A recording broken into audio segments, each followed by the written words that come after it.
Assalamualaikum warahmatullahi wabarakatuh. Pada kesempatan ini, saya Sri Opera Dwi Andini dengan NIM 21150400048 dari kelas Ilmu Psikologi Islam B akan mempresentasikan hasil tugas saya tentang ragam emosi. Seperti yang sama-sama kita ketahui, emosi itu sangat beragam. Tapi pada kesempatan ini, saya akan menjelaskan tentang emosi euforia. Apa itu emosi euforia? Menurut Kamus Besar Bahasa Indonesia berarti perasaan nyaman atau perasaan gembira yang berlebihan. Secara harfiah, euforia berarti kebahagiaan ekstrim dalam situasi tertentu dan terkadang melebihi kewajaran yang disebabkan oleh perasaan gembira yang muncul dikarenakan adanya peristiwa membahagiakan atau aktivitas yang memicu perasaan bahagia.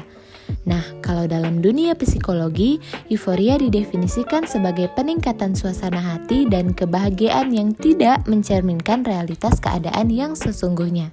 Kemudian ada beberapa penyebab euforia. Yang pertama karena terjadinya peristiwa yang membahagiakan, mencapai prestasi yang diharapkan, mewujudkan mimpi, dan terkadang euforia dapat muncul karena perasaan cinta atau kepuasan seksual dan lainnya.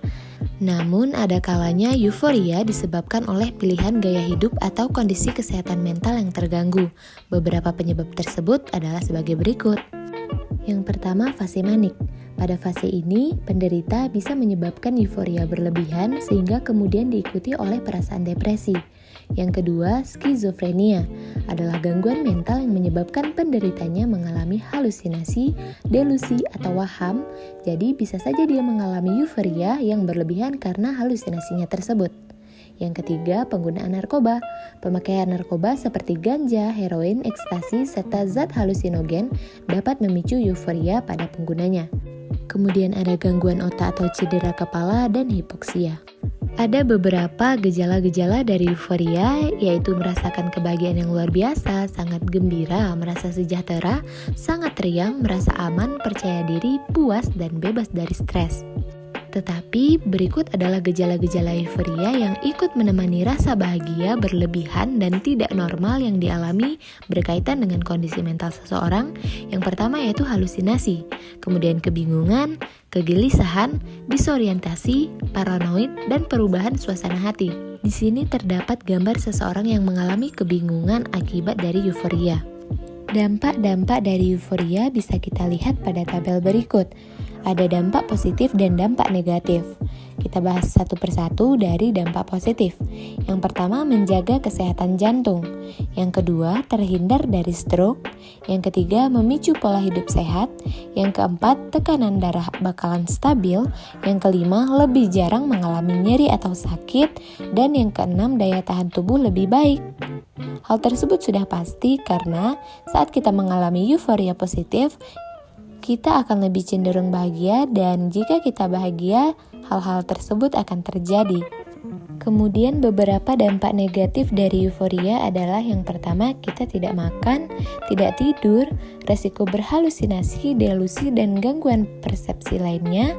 Kemudian yang terakhir, perilaku yang ditimbulkan bisa menyebabkan kerugian pada diri sendiri dan orang lain. Kemudian untuk pembahasan terakhir ada beberapa tips setelah euforia. Yang pertama yaitu fokus, dan fokus.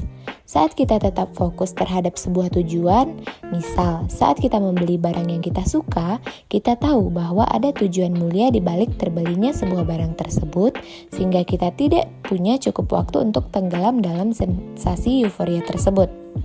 Kemudian yang kedua adalah disiplin. Mengapa harus?